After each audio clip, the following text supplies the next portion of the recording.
Hey there, Detroit sports fanatics. I'm Taylor Phillips, and welcome to Taylor's Detroit Sports, episode 53 on Spreaker.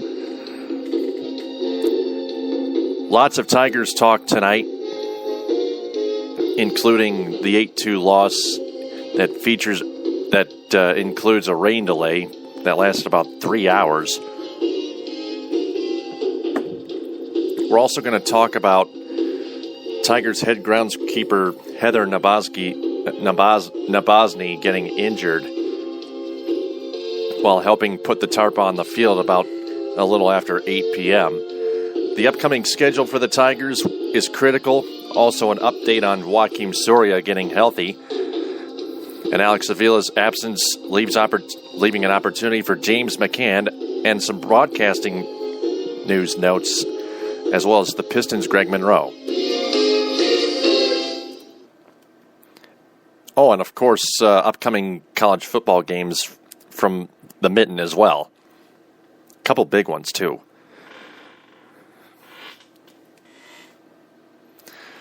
But first, Giants beat the Tigers 8-2.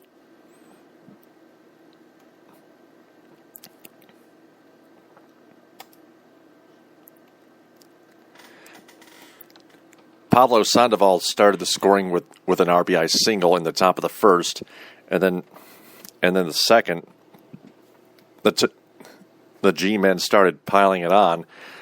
Travis Ishikawa with an RBI single, scoring Gregor Blanco, and then Angel Pagan with an RBI groundout, and Joe Panik with an RBI single.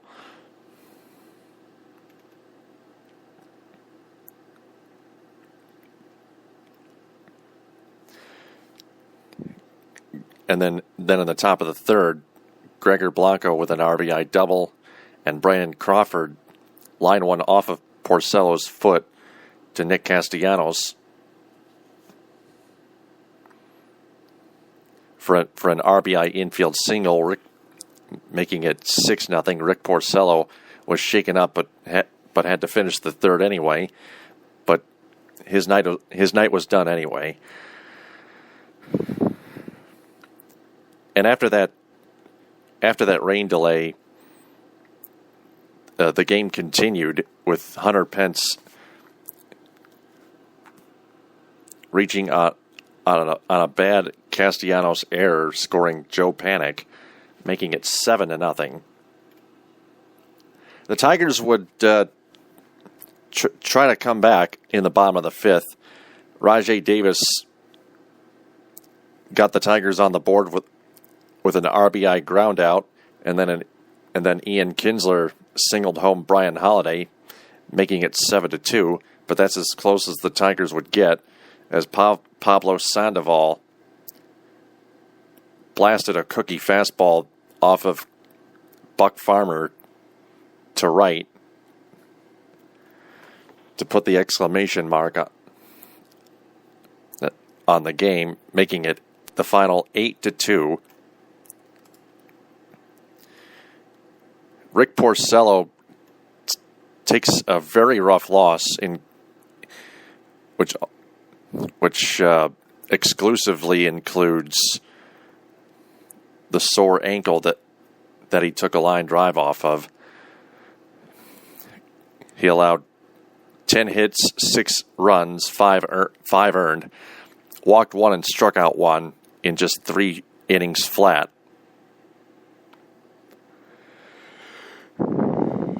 Evan Reed pitched 2 innings flat. And gave up an unearned run on 3 hits. Buck Farmer, as mentioned earlier, gave up the Pablo Sandoval home run, but pitched 2 innings flat, and then Kyle Ryan and Patrick McCoy each pitched a full inning to round out the Tigers' pitching stats for tonight. Jake Peavy with a win. He's 5-13, pitching 6 innings flat. Gives up both runs unearned. on 6 hits, no walks, and 3 strikeouts. Porcello's ERA now is 3.30. Peavy's record is 4.01. The Tigers just can't solve Jake Peavy right now. Tim Lincecum, interestingly, pitched the 9th inning and retired the side in order. Got a strikeout.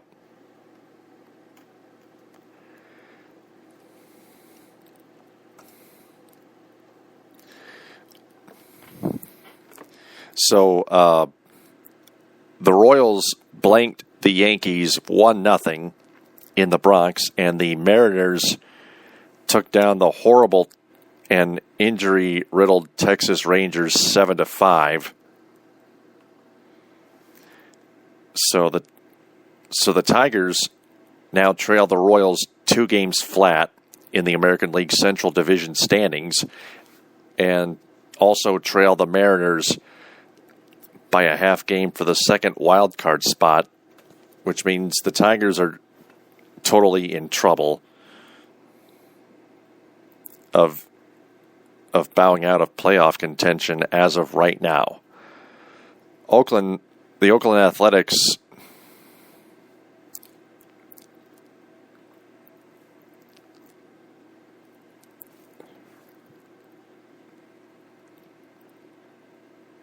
lead the Seattle Mariners by 2.5 for the first wild card spot.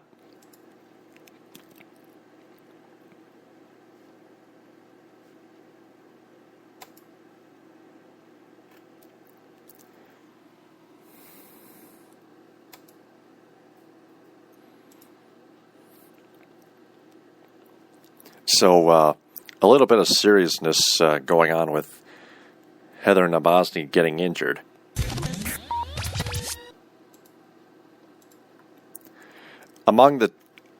Lynn Henning from the Detroit News writes, among the Tigers' injuries from a game they trailed 6-0 in Friday at Comerica Park was Tigers head groundskeeper Heather Nabosny. She slipped on wet turf as the tarp was applied during a gusty thunderstorm that arrived in the 3rd inning and was helped off the field. Her right leg clearly injured.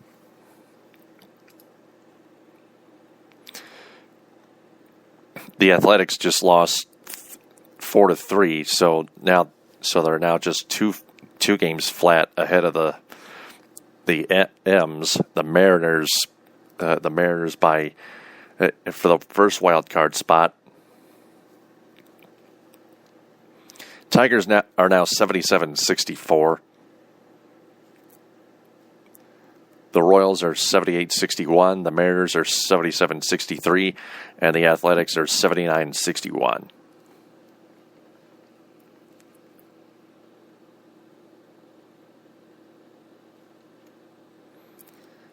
Three other teams that are still in the hunt are the Indians and Yankees, both 4.5 games back. The Indians nipped the White Sox 2-1 in Cleveland. And the Blue Jays lost to the Red Sox in Boston 9-8. Now 5 games back of the Mariners for the second wild card spot. Continuing on with this Henning article, Tigers head groundskeeper Heather Nabosny injured as tarp goes on the field. Nabosny has been the Tigers' head groundskeeper since 1999. It was as she approached the tarp in short right field that Nabosny was injured. A gale blew rain nearly sidewise minutes after the overhead skies had turned black and fans raced to Comerica's concourse as the first sheets of precipitation fell. There was no immediate word on her condition. With only one leg mobile, she was helped from the field by 2 men who flanked and supported her on either side. Porcello's night was as miserable as the weather. He was torched for a run and 2 hits in the first, 3 more runs on 4 hits in the second. Yeah, I already mentioned that.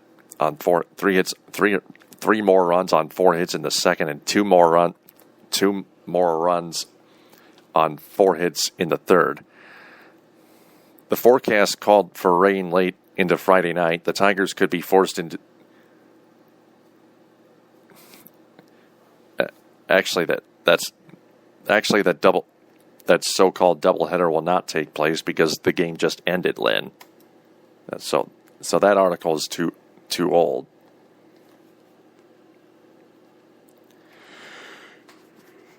Let's go ahead and take a look at the upcoming schedule for the Tigers. Chris Ayat writes from MLive.com, with less than a month of baseball remaining, just one game separates the Detroit Tigers and the Kansas City Royals. Make that 2. 2 games separate the Tigers and Royals in the AL Central standings. How do their schedules match up? Glad you asked. Let's try to break down both teams' schedules into categories to see how they stack up against each other.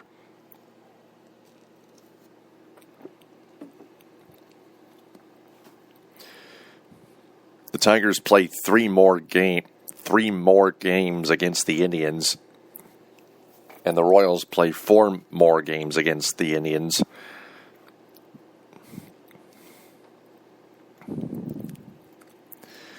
One note, the Royals trail 4-2 in the middle of the 10th inning in one of the 4 games against the Indians after a recent,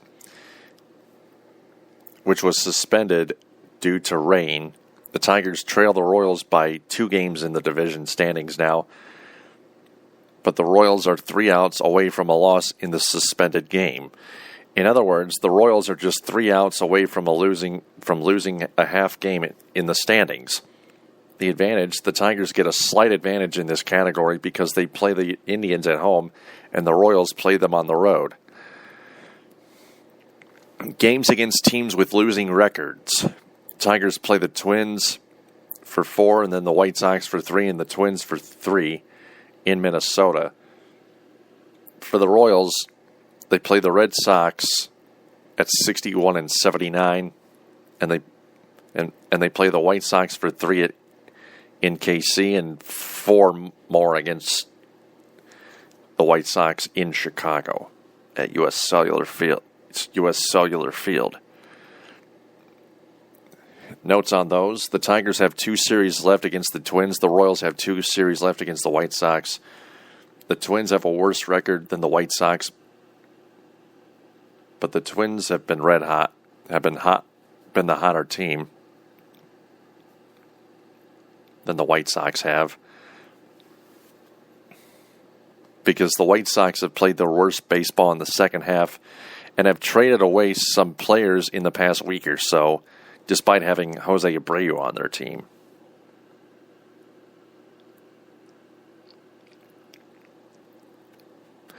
The Royals get a slight advantage in that category due to the Twins-White Sox comparison and because they have 11 games against bad teams to just 10 for the Tigers. Games against teams with winning records.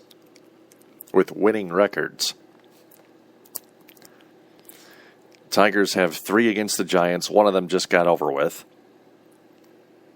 Once again, the final, the Giants win 8-2.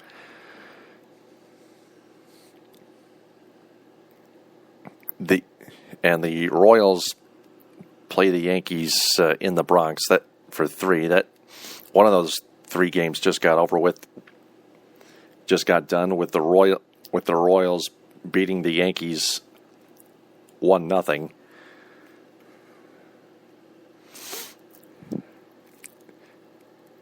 Two notes on that.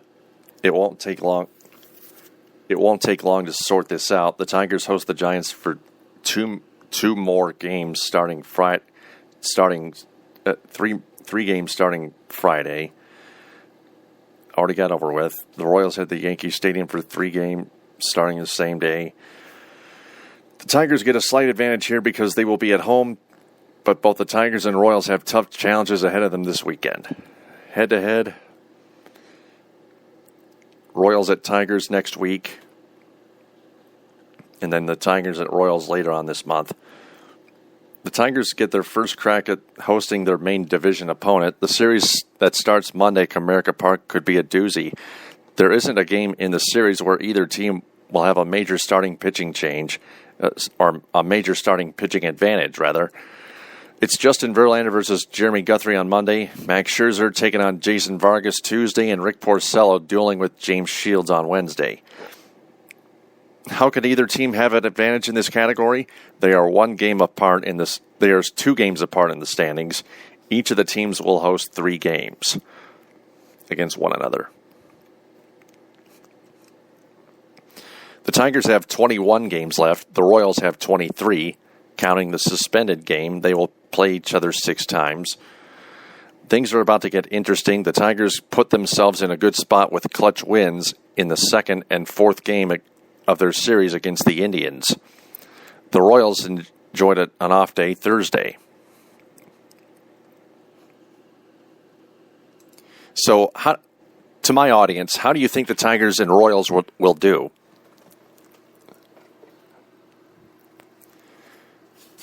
And how do you think the Mariners will do if you're a real baseball nut following all the entire standings, following the regular season standings, division standings, and the wild card standings, looking at each team's upcoming schedule?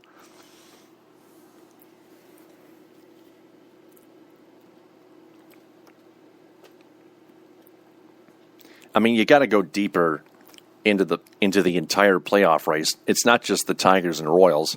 It's the second wild card spot that also matters. The Mariners are ahead of the Tigers by a half game, like I just said. And the Indians, Yankees, and Blue Jays are still creeping up behind both the M's and Tigers.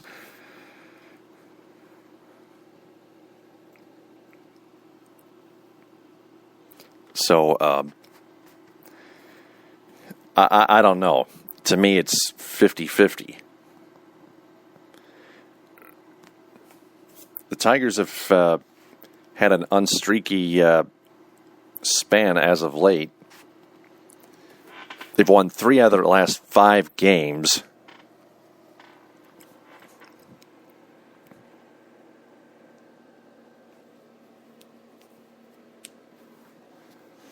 After losing 2 of 4 to the White Sox, splitting the 4-game series with the White Sox last weekend in Chicago. So let's move on to a health update on Joakim Soria. Dana Wikiji from Fox Sports Detroit writes, Tigers reliever Joakim Soria could be closer to rejoining the bullpen. He has been on the 15-day disabled list since August 10th with a left oblique strain, threw a full bullpen off the mound Friday. He quoted, I threw all my pitches, feel good, and I felt good. Obviously, see how it feels Saturday, but if everything goes smooth like last time, maybe we throw a live bullpen on Monday and go from there, unquote. Soria said he threw 39 pitches and did not feel any pain in his oblique. Tigers manager Brad Ausmus didn't indicate anything beyond a possible live batting practice for Soria Monday. Ausmus quoted, "It's one step at a time. We got to see how he feels before any decisions are made. Unquote. Soria was asked how his patience level was. He says he can't wait.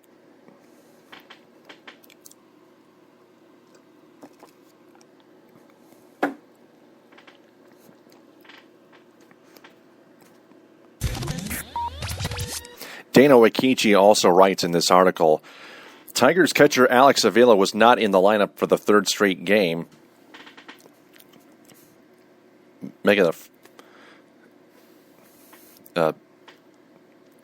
It's the 3rd straight game after coming out of the coming out of the game Tuesday in Cleveland when a foul ball hit him in the mask.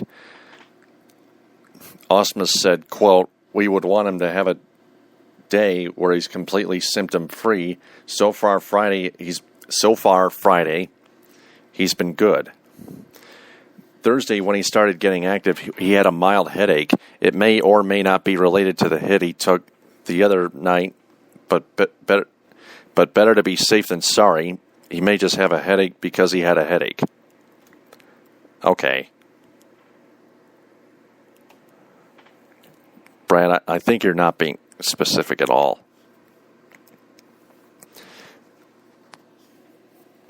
Brian Holiday has played in Avila's absence, but the Tigers only used rookie James McCann late in 2 games. They just haven't used James McCann's bat.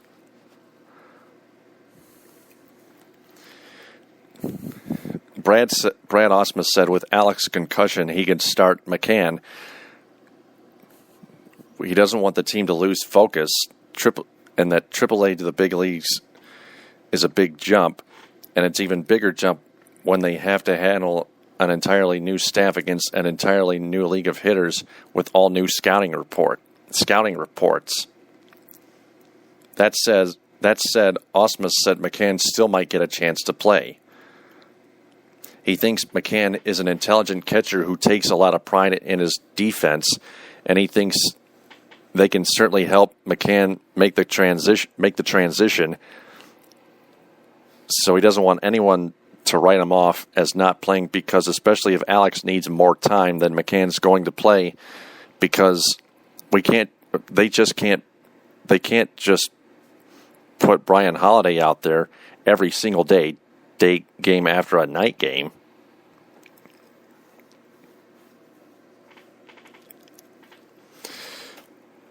While it might seem like the earliest thing for McCann to do would be to catch Kyle Lobstein, a pitcher who he's caught many times before, that might not be the case. He thinks they have a pitching staff outside of Lobstein that generally has a pretty good idea of what they want to do and have the ability to call their own games. That actually would help McCann as well. Him catching Lobstein and being familiar with him wouldn't hurt, but Ausmus doesn't know that McCann would gain that much over, say, catching a Max Scherzer. In the meantime, Ausmus said McCann should work on catching all the starters in their bullpen sessions to get a feel for their stuff. That's the answer. I think that's why they're not starting McCann yet. Ausmus said he's not concerned about McCann being overwhelmed at the plate. He thinks McCann can handle it. He'll be able to handle it, but to throw him behind the plate on a daily basis, Ausmus thinks would be a bit much to ask of McCann.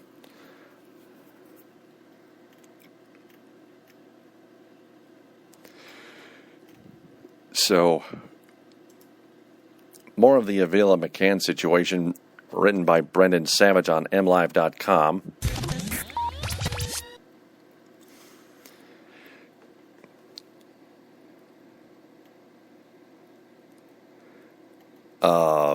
I think that's already got the... Yeah, it's got all the same stuff. So, moving on to sports broadcasting news. Tony Paul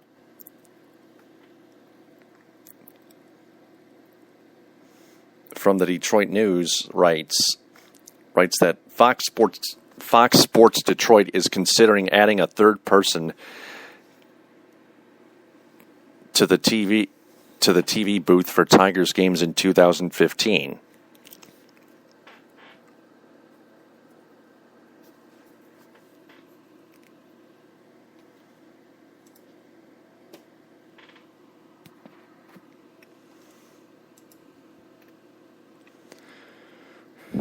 they are contemplating moving to a 3-man broadcasting booth for the Tigers starting next year, the news has learned. Nothing has been decided, and Greg Hamrin, Vice President and General Manager of Fox Sports Detroit, declined to comment on such speculation.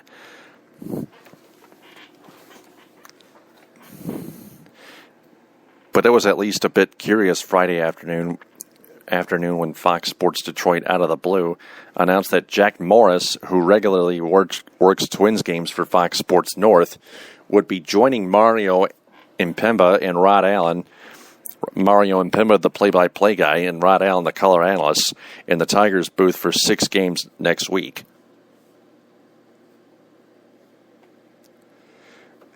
FSD has had the same Tigers television team for the last 12 years. The last change was when Allen, at 54, was hired away from the Diamondbacks to replace Kirk Gibson, who went from the booth to manager Alan Trammell's coaching staff in 2003 when the Tigers reached their 119-loss plateau. Impemba, at age 51, a Michigan State graduate, got his dream job in the Tigers booth in 2002 after working for the Angels.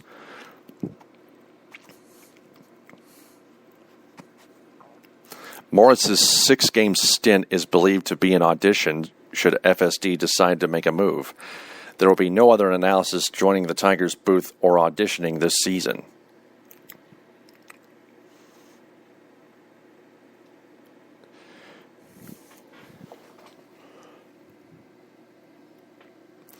So, adding on here, Dan Petrie seemed like a most logical possibility, but Petrie told the News he has no discussions with the network, Fox Sports Detroit.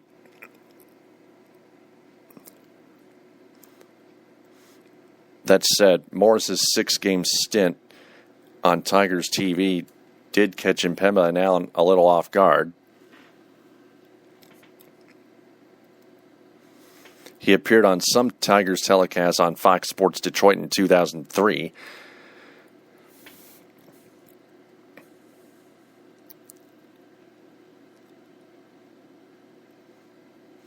And Morris is already in his first year as a full-time analyst on Twins telecasts after spending last year with the Blue Jays television network, TSN.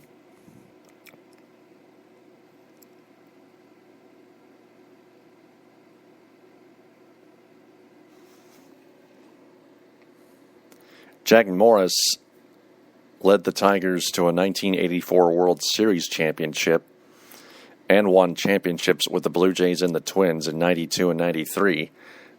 92 with the Twins and 93 with the Blue Jays.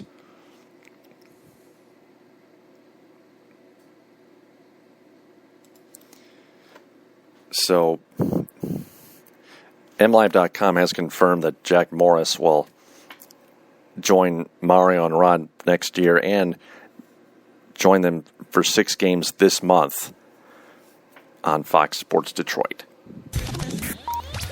Speaking of which, Tony Paul reports that New York-bound Shannon Hogan reminisces about her 4 awesome years at Fox Sports Detroit. Tonight was her last night as a broadcasting colleague in the Tigers' seats at Comerica Park.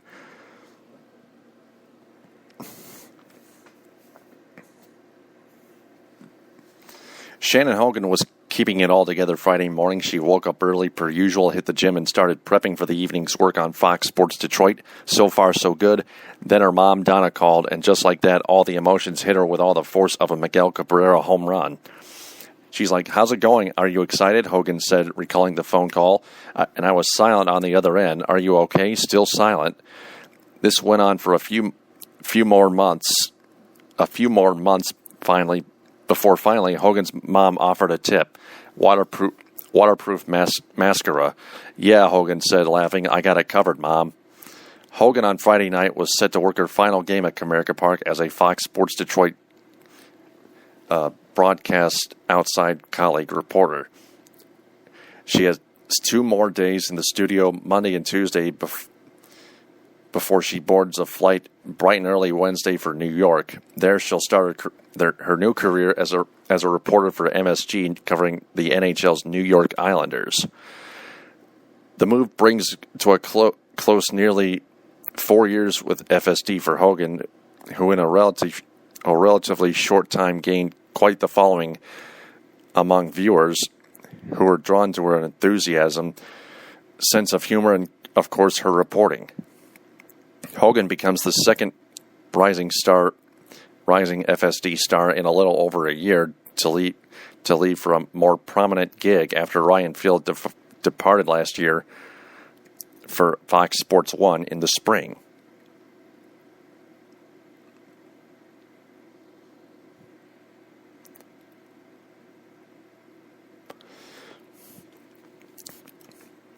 Hogan said her first big event at FSD was the Big Chill on December 11, 2010 at Michigan, between the Michigan Wolverines and Michigan State Spartans, the outdoor hockey game at the Big House in Ann Arbor. It was awesome. I can't believe this is my life, unquote. She graduated in 2003 from Northville High School.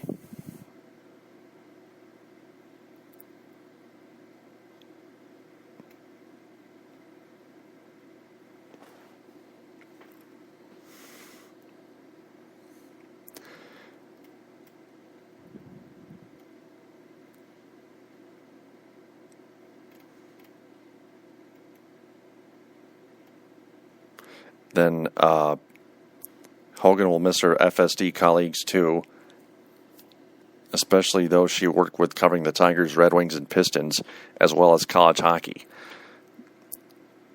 She mentioned several by name, though being summer, the baseball boys naturally were on her mind.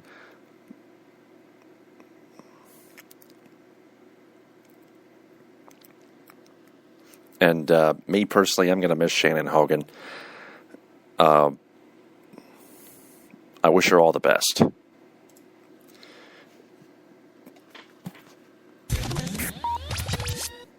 Previewing college football games Saturday, Central Michigan will take on Purdue at noon. Eastern Michigan will take on Florida at 4, both on the road.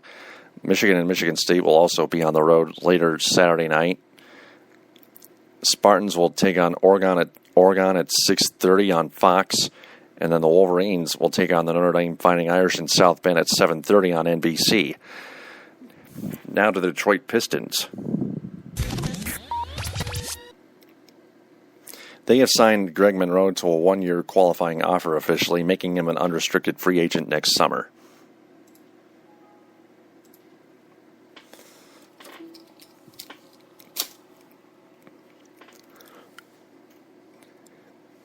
Sean Corp of SB Nation's Detroit Bad Boys writes, Greg Monroe, Stan Van Gundy's first major mistake? ?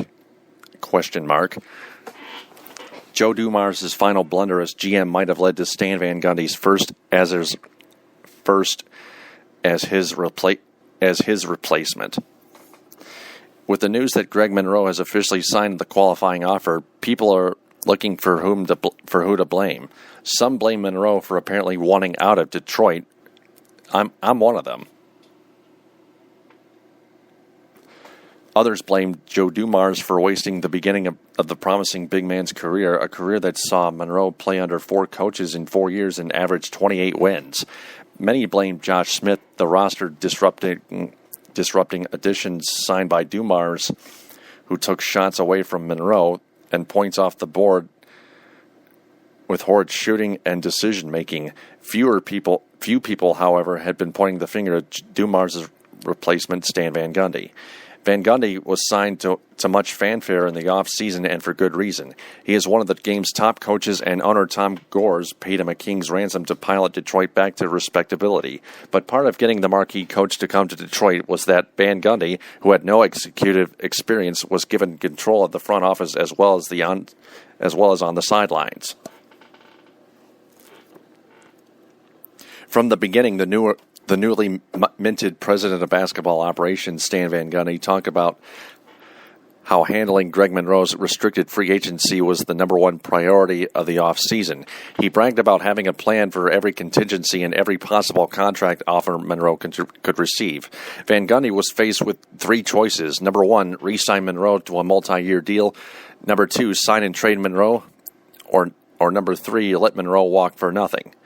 Monroe's decision to take his qualifying offer is essentially option number three, but in slow, excruciating motion. And it could represent the first major mistake of Van Gundy's tenure in Detroit, all before a single game has been played or practice has been held. Whether it was foisted upon him or it was his plan all along, Van Gundy stands to lose Monroe for absolutely nothing following the season. He reportedly turned down multiple sign-and-trade opportunities for Monroe. He decided to turn down the chance to receive assets either because he was confident Monroe would eventually re-sign him on Van Gundy's terms or because Van Gundy had a plan for free agency and valued those freed-up dollars more than players and or picks. But planning for free agency is a very dangerous game and a poor team-building strategy. Free agency is where bad teams overpay for mediocre talent like Josh Smith, Ben Gordon, or Charlie Villanueva. And to be 100% clear, the likelihood that Monroe is traded during the season is exceedingly unlikely. First, Monroe has veto power over any possible trade. Second, and more importantly, any team trading for Monroe will not have his bird rights. This means that the team will not be able to go over the salary cap in order to re-sign him following the season. The only teams even willing to trade anything for Monroe will be one of the 16 teams in the NBA projected to have the ability to re-sign him after the season, and the likelihood of getting much in value for what is likely to be a rental will be minimal at best. That means that it's free agency or bust for the Pistons. In the meantime, though, Van Gundy is tasked with installing his offense and defense with Monroe as a key piece, knowing that he will likely have to replace him in the next offseason, that is. The other option would be to bring Monroe off the bench in favor of Smith, but that likely represents a downgrade on the floor and could cause yet another combustible Pistons locker room to go boom yet again. If there is hostility between Monroe and the coaching staff or the players and Monroe, what is currently set to be an amicable breakup could quickly devolve into a bitter divorce. And if things become toxic, there's little opportunity to send Monroe elsewhere because there will be no market for him. So was the hubris of a coach overplaying his hand in dealing with his restricted free agent? Or is this the ultimate sign of patience, of knowing exactly what the team is going to do both this season and beyond to try and build a contender around Andre Drummond? The truth is, it's probably both. Van Gundy probably had a good sense of fair value for Monroe, but he might have been too stubborn to budge off of his initial number, and is the unknown of competing in next year's free agent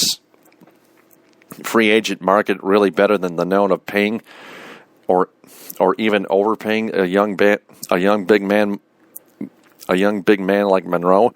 And between now and then, Van Gundy is faced with the reality of having a young star still learning the center position and two untradeable power forwards in a city that has known nothing but disappointment and dysfunction for the past 6 years. The Greg Monroe decision was Van Gundy's first opportunity to turn the fortunes of this franchise around, but it seems that we'll have to wait a year to find out if Van Gundy is as good an executive as he is a coach, or if he just set back the rebuilding of this franchise by mismanaging free agency and allowing a quality young player walk away for nothing. Now keep in mind, Monroe, just because a player becomes an unrestricted free agent doesn't necessarily doesn't necessarily always mean that he will go elsewhere. Greg Monroe can still make the decision to stay with the Pistons because right now he still likes playing with the Pistons, playing on their team. We'll still have to see what happens after this season is all. This upcoming season for the Pistons is all said and done. Back to the Tigers here before I wrap this up. David Price will take on Madison Bumgarner Saturday at 1:08 on Fox, on your local Fox affiliate, Fox 32 in Cadillac, and on Fox 2 WJBK in Detroit on television, and 97.1 The Ticket on the radio, WXYT FM and HD1 in Detroit, and the Detroit Tigers radio network. Price is 2-2 with a 3.86 ERA since joining the Tigers after taking an after getting a 12-1 win Monday in Cleveland on Labor Day, while Madison Bumgarner is 16-9 with a 2.97 ERA. It'll be a showdown. It'll go down to wire, and I think the Tigers will win 2-1 walk-off style in the ninth inning, or extras if not the ninth. And then on Sunday, the game is at 8:05 on 8:08 on ESPN, with Kyle Lobstein taking on Tim Hudson, 9-9 with a 3.08 ERA. Lobstein still has no record, but a 3.18 ERA.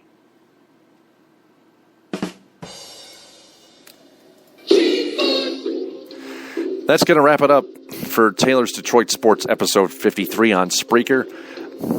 I won't be in my office until late tomorrow night because I have something going on. If I can make it. Otherwise, I'll be doing episode 54 on Spreaker earlier than expected. But hopefully hopefully for me it's later than that. So until then, until after all the games that have been taking place, including the Tigers, Michigan State, Central Michigan, and Eastern Michigan, this is Taylor Phillips saying TTFN, ta-ta for now.